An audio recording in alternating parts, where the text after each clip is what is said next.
تعلم وتعلم تذكر تذكير والنفع والانتفاع إفادة استفادة والأثر التمسك بكتاب الله وسنة رسوله والعمل بهم ثم مرضاته والظهر به ساكب سقوط من الموت عن شفينا رسول الله سيدنا محمد بن عبد الله صلى الله عليه وسلم وآبائه وإخوانه والأنبياء المرسلين وأزواجه وشيخنا في الدين بركاتهم وسرورهم أنوارهم علومهم ثباتهم في الدين الدنيا والآخرة من كل نية صالحة بخيرات الدنيا والآخرة وخاتمة عند الموت في عافية على ما نوى نبينا محمد صلى الله عليه وآله وصحبه وسلم وأسأل ونصر حضرة النبي سيدنا محمد وسلم تسرار الفاتحة.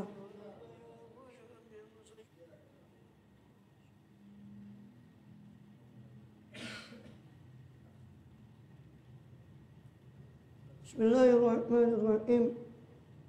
الحمد لله رب العالمين وبه نستعين على أمور الدنيا والدين وصلى الله وسلم على أشرف الأنبياء والمرسلين سيدنا نبينا حبيبنا شفيعنا وقرة أعيننا محمد وعلى آله وصحبه أجمعين وعلى جميع التابعين لهم بإحسان إلى يوم الدين وعلينا معهم وفيهم برحمتك يا أرحم الراحمين. أما بعد قالوا سبحانك لا علم لنا إلا ما علمتنا إنك أنت العليم الحكيم. رب اشرح لي صدري ويسر لي أمري واحلل عقدة من لساني يفقهوا قولي آمين والحمد لله. Alhamdulillah Allah SWT masih berkenan melimpahkan nikmat karunia pada kita semua, bil khusus nikmatul iman Islam, kesehatan walafiat. Sehingga dengan itu kita masih diizinkan oleh Allah SWT untuk melaksanakan segala aktivitas kegiatan kita bil khusus dalam rangka beribadah pada Allah SWT.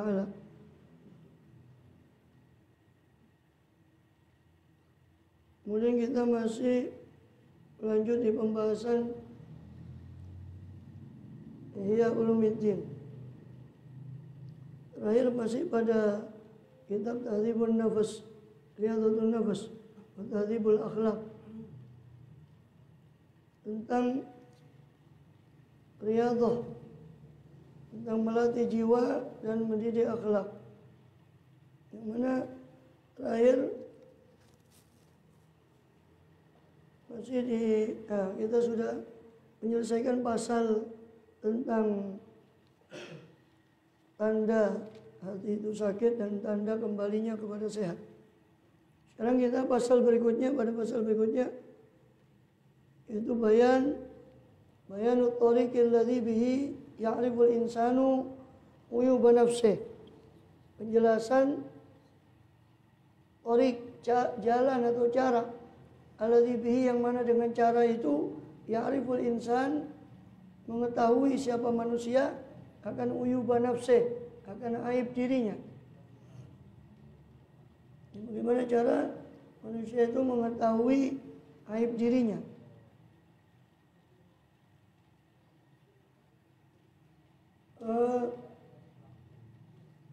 I'lam, ketahuilah Allah Azza wa Jalla, bahwasanya Allah Azza wa Jalla idza arada bi 'abdin, apabila berkehendak siapa Allah terhadap hamba khairan, akan kebaikan, bassarahu bi uyubi nafsih, maka Allah akan memperlihatkan akan abad hamba tadi bi uyubi nafsih, dengan aib-aib dirinya hamba tadi.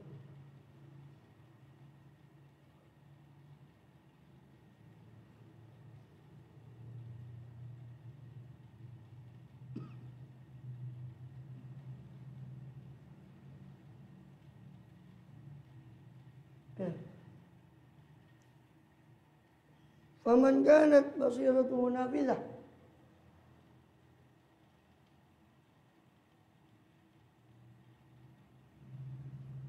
Bahkan diriwayatkan oleh Imam Rafi'i dalam Tarikh Qazwin dari Abdullah bin Abbas, siapa yang hendak menyebut aib orang lain, maka ingatlah dia kepada aibnya, maka dia tidak akan jadi menyebut aib orang, karena dia masih ingat dirinya juga punya aib.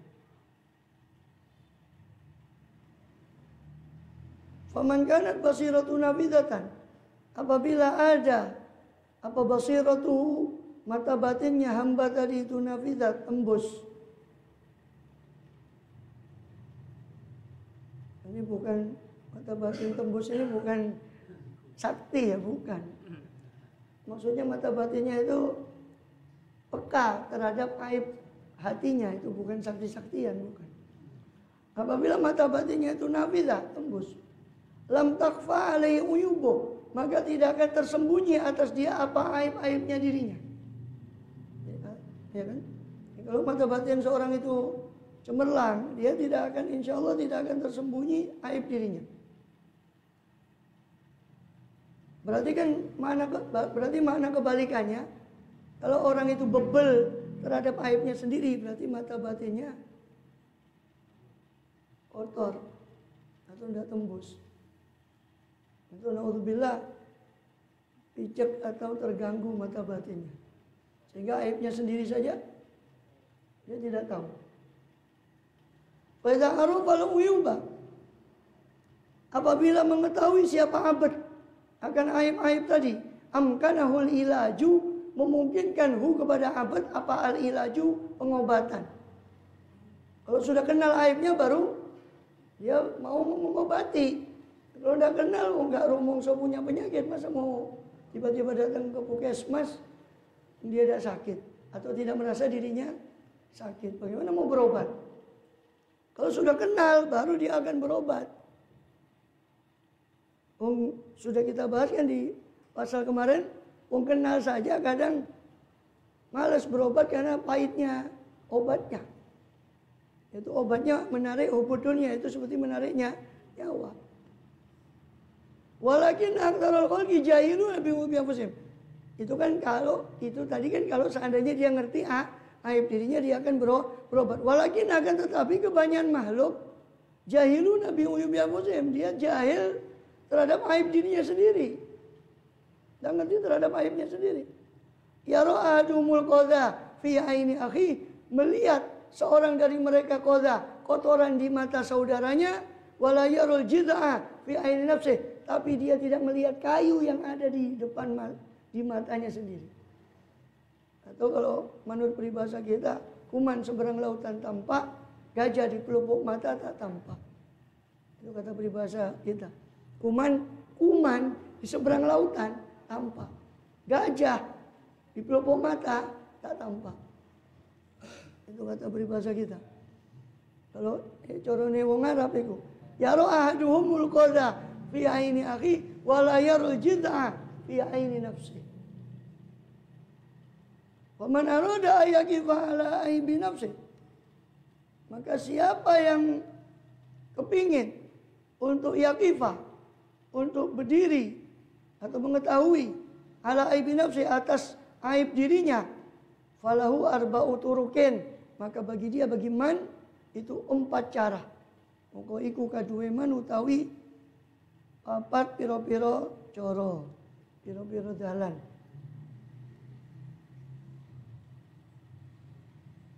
Al-awwalu, adapun yang pertama, jadi kata Imam Ghazali, kalau seorang ingin mengetahui aib dirinya, dia punya 4 cara. Ada 4 cara untuk mengetahui aib dirinya. Yang pertama, al-awwalu ayyajlisa baina yaday syaikhin basirin bi uyubi nafsi. Itu yakni duduk. Itu hendaknya duduk siapa abad, siapa man tadi, baina yaday syaikhin, di hadapan seorang syekh guru yang basirin, yang mengerti tentang aib-aib nafsu, bi uyubi nafsi. Guru yang ngerti tentang aib-aibnya jiwa. Muttali'in ala khobayal afat, guru yang mengerti tentang khobayal afat, tersembunyi penyakit. Wa yuhaqqimu fi nafsihi, dia jadikan Guru itu hakim, pemutus fi nafsi pada dirinya. Wa yatabi'a isyaratah, dia mengikuti man tadi, mengikuti petunjuk guru tadi, syekh tadi. Fi mujahadatih, dalam mujahadahnya man, memerangi nafsunya man.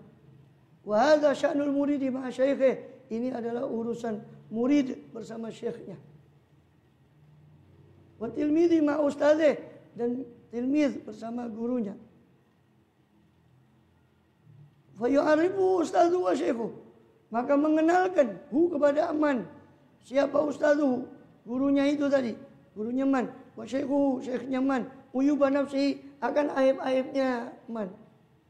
Wa yu'arifu tariqa ilajih, lalu guru tadi yu'arifuhu, mengenalkan siapa ustaz atau syekh tadi, kepada man, tariqa ilajih, cara pengobatannya. Wa hadza qad azza fi hadza zamani wujuduh, dan yang ini qad azza, sungguh telah langka fi hadza zamani, di zaman ini, apa wujudu, keberadaan guru semacam ini. Itu zaman ini, zaman Imam Ghazali 900 tahun yang lalu. 900 pas. 900 pas itu kemarin 2011. Itu pas 900 tahun dari Imam Ghazali. Sekarang 2024. 914 15 tahun.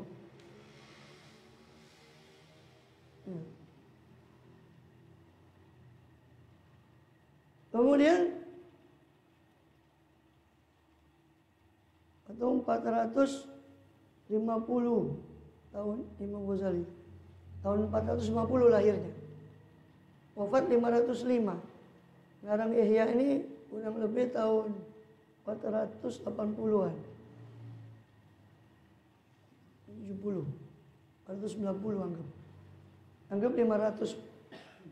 Tahun 500. Sekarang 1446. 45 tahun lah. Jalan ke 46. Tahun ke 1446. 1445 sama 500. 900 kurang dikit ya. Ya. 900 kurang 65, kurang 55. Ya 800 sekian tahun lah. Itu zaman itu. 800 sekian tahun itu. Kurang 455 tahun lalu Imam Ghazali mengatakan yang ini sudah langka.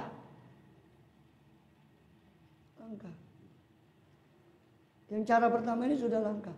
Makanya Hayy Abdullah bin Husain bin Thahir di kalamnya, mengutip kalamnya Imam Haddad yang kemarin dibaca sore itu, ya, kata Hayy Abdullah Haddad, ya ini guru, orang yang bacanya seolah-olah dia punya syekh itu langsung. Karena kata Imam Ghazali, Imam Haddad di kitabnya yang lain di Nasu'idiniyah, ya, kalaupun kamu tidak mendapati guru semacam ini, kata Imam Ghazali di Imam Haddad di Nasu'idiniyahnya, maka kitab-kitab mereka ada.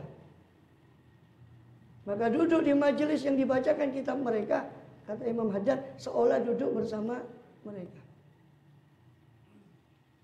Saya waktu baca ini dulu belajar, rasanya kita ada hiburan lah. Alhamdulillah masih ada. Kan ketika disebutkan, yang ini sudah langka, wis jelek sudah tidak ada. Sudah langka. Tapi kata Imam Haddad, masih ada kitabnya. Kalau kamu duduk situ insya Allah. Asal ya itu bergantung pada sinyal kita masing-masing ya. Sinyalnya kuat ya insya Allah nangkepnya banyak. Sinyalnya pedot-pedot, putus nyambung. Ya. Jadi intinya cara pertama, duduk kepada guru yang ngerti tentang aib-aib diri. Dan itu sudah langka. Wasani, cara kedua, ayatul basodikon sodukon. Basiran mutadayinan. Mencari siapa man tadi akan sodukon. Teman yang sungguh-sungguh, yang jujur ya, sungguh-sungguh. Yang sungguh-sungguh. Apa tadi? Ya. Basiran mutadayinan, teman yang basir, yang waskita, yang betul teliti, mutadayin, pemegang agama. Sudah kita kopla, cari teman kopla juga, wah repot, kempel, temannya kempel juga, udah kempel nih. Bayan si bahu rokiban. Lalu dia menegakkan siman tadi hu eng sodik rokiban sebagai pengawas. Jadi teman tadi kita jadikan pengawas kita. Kamu kalau ada saya salah kamu benarkan. Ala nafsihi atas dirinya. Liyulahidho ahwalau supaya yulahidho memperhatikan si teman tadi ahwalau kondisi nyaman. Kondisi-kondisi nyaman. Wa afalau dan perbuatan-perbuatan nyaman. Fama kariyahu, maka apa-apa yang membenci siapa temanhu ing ma min akhlaki berupa akhlaknya man wa afali dan perbuatannya man wa uyubi aib-aibnya man al batinati wa dhahirati bagi yang batin maupun yang zahir yunabbihuhu, maka dia si sodik tadi teman tadi yunabbihuhu mengingatkan man tadi alaihi atas ma karihahu, atas apa yang dia benci. Itu cara kedua. Cara pertama kan cari guru yang betul-betul ngerti tentang akhlak-akhlak batin supaya mendandani guru ini tadi kepada dia. Ini sulit. Ya. Yang kedua, cari teman. Yang mana teman ini dia tegakkan sebagai pengawas dia. Ini dia bilang kalau apa yang saya salah daripada aib zahir atau batin, maka berilah saya peringatan, ingatkan saya. Fahakala kana yaf'alul aqyas, demikianlah dahulu ada apa yaf'alul aqyas.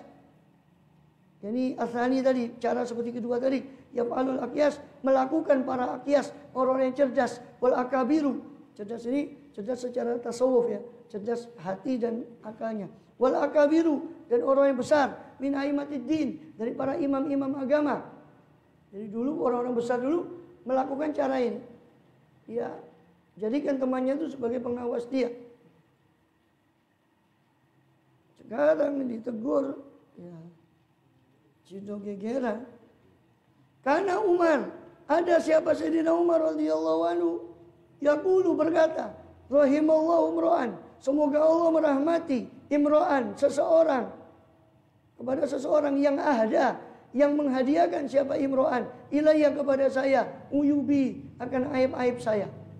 Malah didoakan sama Sayyidina Umar, semoga Allah merahmati orang yang menghadiahkan aib saya kepada saya. Padahal ketika itu beliau waktu itu jadi khalifah Amirul Mukminin. Maka pernah beliau ditegur sama apa? Perempuan, satu perempuan waktu dia pidato tentang masalah mahar atau apa. Beliau ingin membatasi mahar itu, maksudnya supaya tidak ketinggian. Maka diprotes sama sebagian ibu. Nah, sudah biarkan saja tulis selama itu pantas katanya. Hanya singkat ceritanya, Sayyidina Umar mengakui. Ya. Shadaqat imro'ah, telah benar seorang wanita, wa akhta Umar, dan yang salah adalah Umar radhiyallahu anhu. Ada kayak gitu. Yang di sono no, yang di sono, tahu di sono. Ono rai gede. Udah di demo dia pancet. Ya segera mongso lah ya. Ya kan? Tidak mungkin mengakui kesalahannya dah. Sayyidina Umar dia pidato masalah mahar tadi ditegur. Karena mungkin memang nggak pas. Maka dikatakan shadaqat imra'ah, benar perempuan itu waktu Umar, yang salah adalah Umar.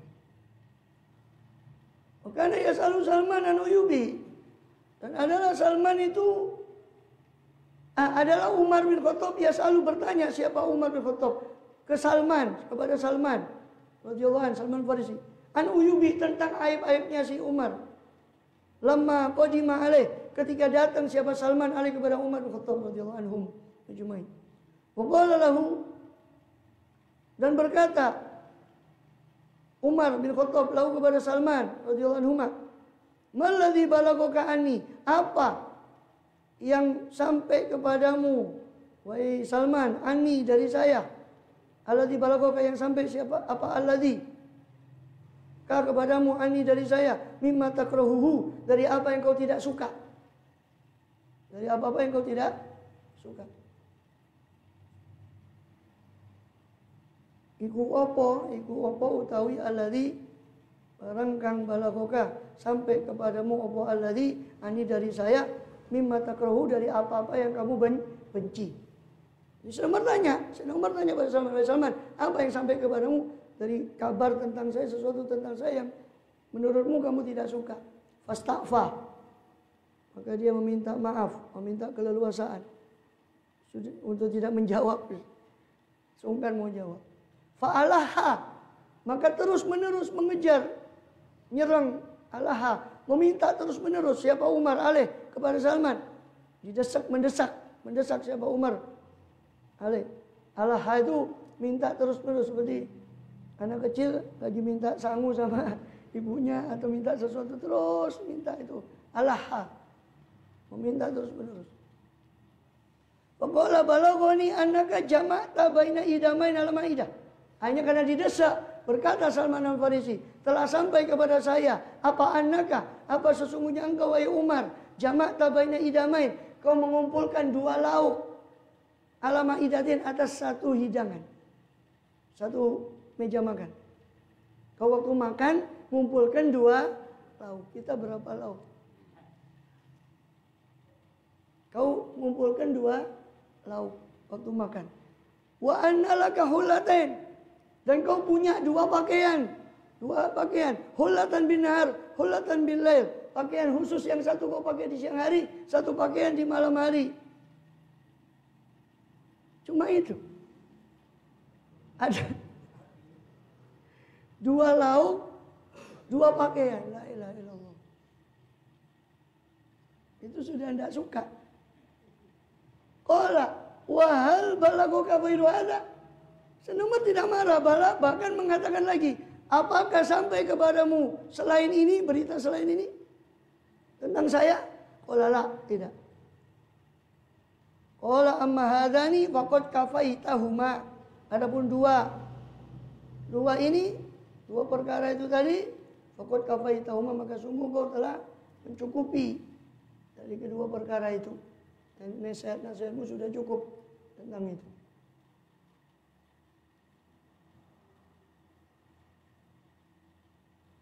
Wakana yasalu Hudzaifah, dan adalah Umar bin Khattab bertanya, siapa Umar kepada Hudzaifah bin Al-Yaman. Wa yaqulu lahu, dan berkata Sayyidina Umar kepada Hudzaifah bin Al-Yaman radhiyallahu anhu majma'in, anta sahibu sirri Rasulillah sallallahu alaihi wasallam fil munafiqin. Engkau wahai Hudzaifah adalah pemilik sir rahasia Rasulullah tentang orang munafik. Fa hal tara alayya syai'an min athari nifaq, maka apakah engkau melihat pada diri saya sesuatu dari bekas-bekas kemunafikan wahai Hudzaifah?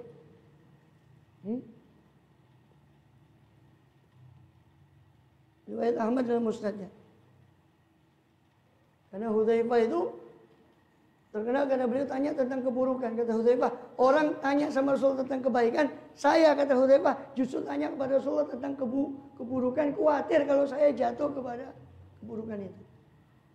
Maka dari sini Hudzaifah itu satu sahabat yang menonjol dalam ilmu akhir zaman tentang fitnah-fitnah itu. Karena beliau tanya tentang keburukan, Hudzaifah. Maka dijuluki sahibu sirri Rasulillah SAW. Hudzaifah bin Al-Yaman. Sampai Sayyidina Umar itu setelah wafatnya Rasulullah SAW, zaman khususnya kekhalifahan beliau, sedang Khattab. Itu kalau mau sholat jenazah, lihat Hudzaifah ini, kalau ada yang meninggal, ini orang yang pernah hidup di zaman Rasul dari orang munafik, meninggal, ada satu orang meninggal. Lihat, Hudzaifah hadir tidak jenazahnya. Kalau Hudzaifah tidak hadir, Sayyidina Umar tidak ikut nyolati karena tahu kalau itu munafik, karena tidak hadirnya sahabat Hudzaifah.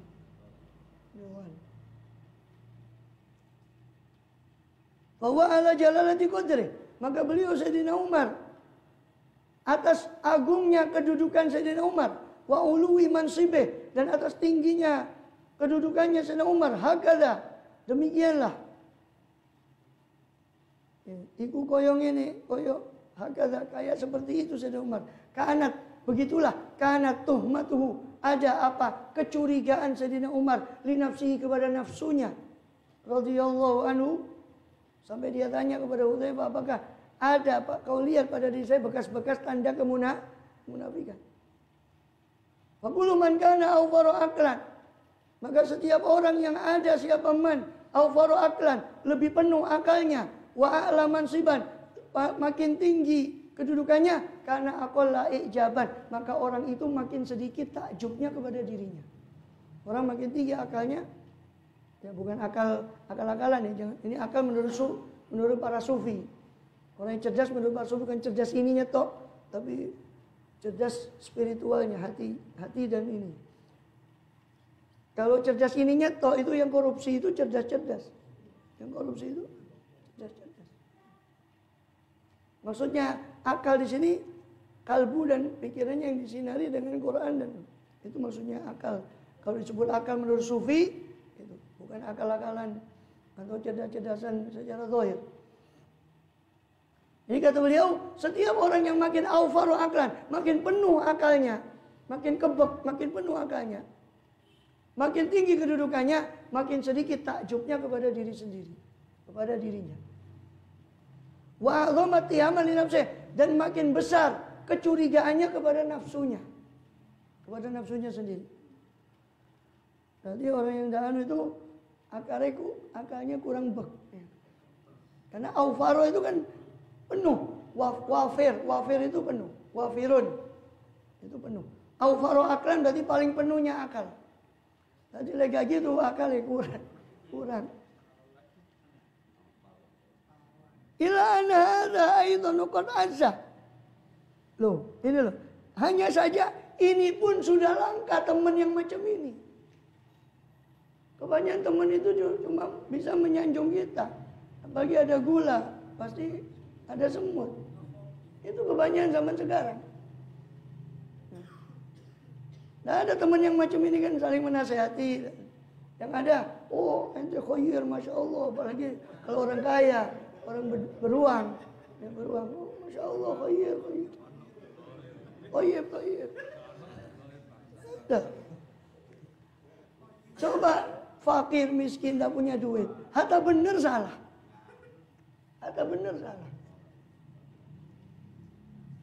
Ya.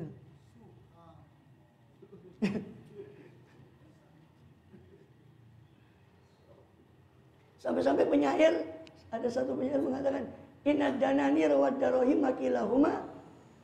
Ya. Apa? Kasa rijal roa itu kilahuma yaksuani rijala mahabatan wa jamala. Saya lihat dinar dan dirham itu memakaikan uang emas dan uang perak itu memakaikan kepada rojul, ibarat memakaikan kepada rojul pakaian kewibawaan dan keagungan. Fahuwal lisanu idza arada fasohatan wa huwa silahu idza arada qitalah. Maka dinar dirham itu menjadi lesan ketika dia bicara.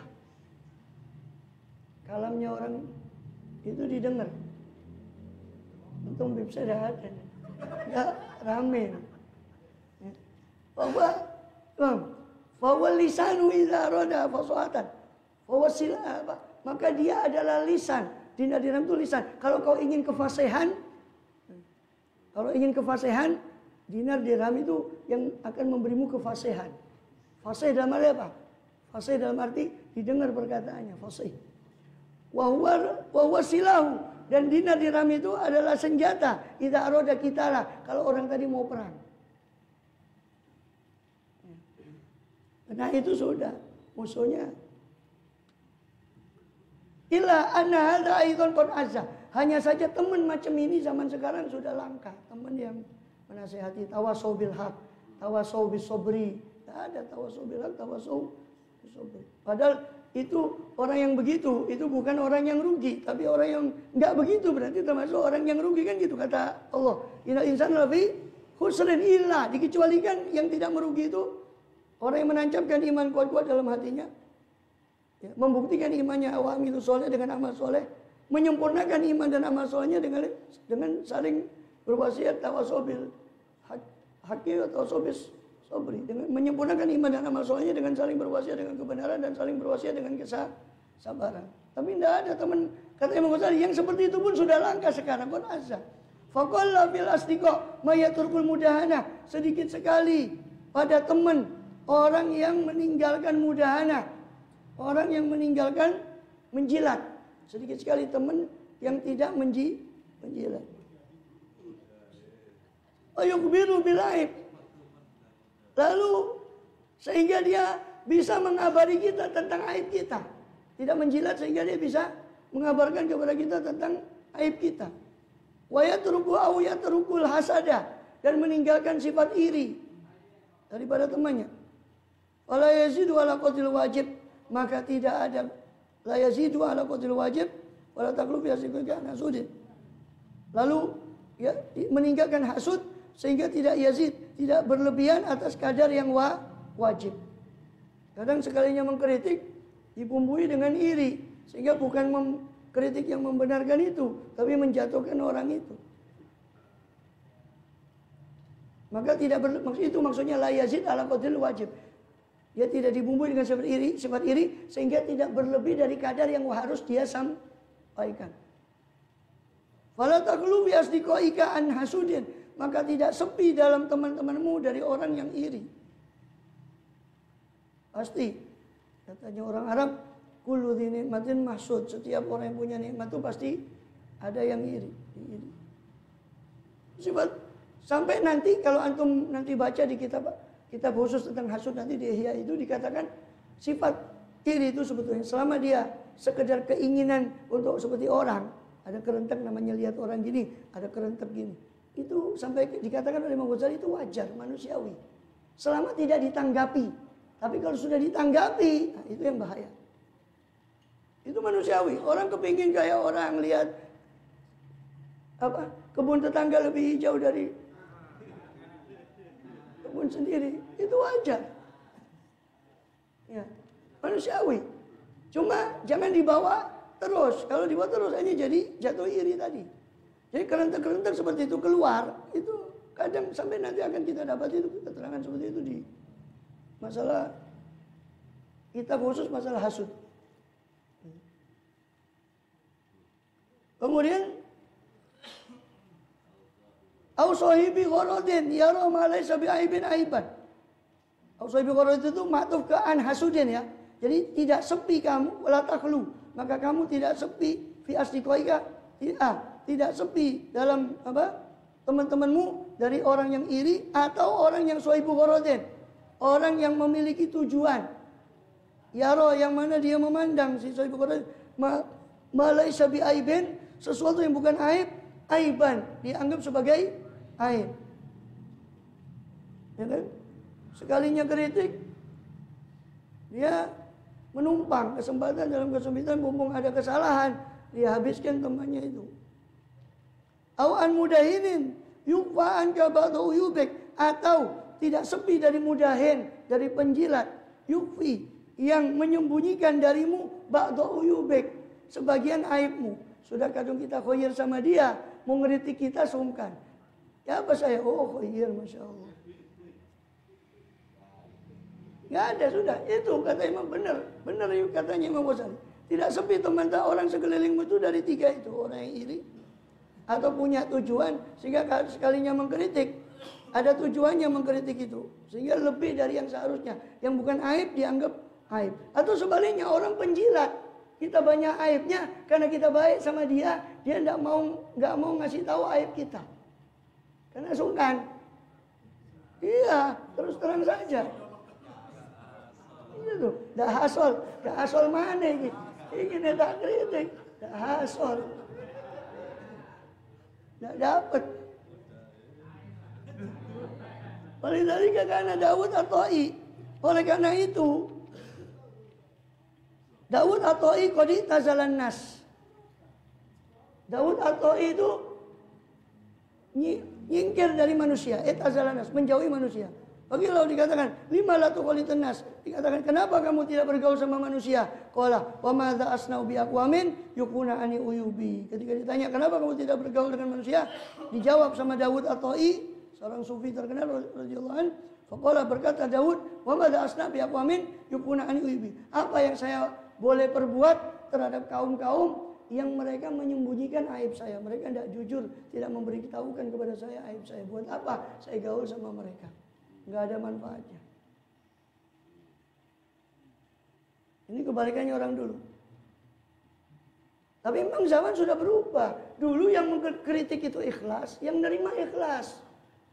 Sekarang semua dua-duanya. Nah, kalau kita tertawa menertawakan di sini, kita tuh hakikatnya menertawakan diri kita sendiri. Allah alam. Makanya ngaji gini ini tidak payu. Itu urusan hati. Hanya dikaploki terus sama Imam Ghazali. Allah alam. Bis-shawab.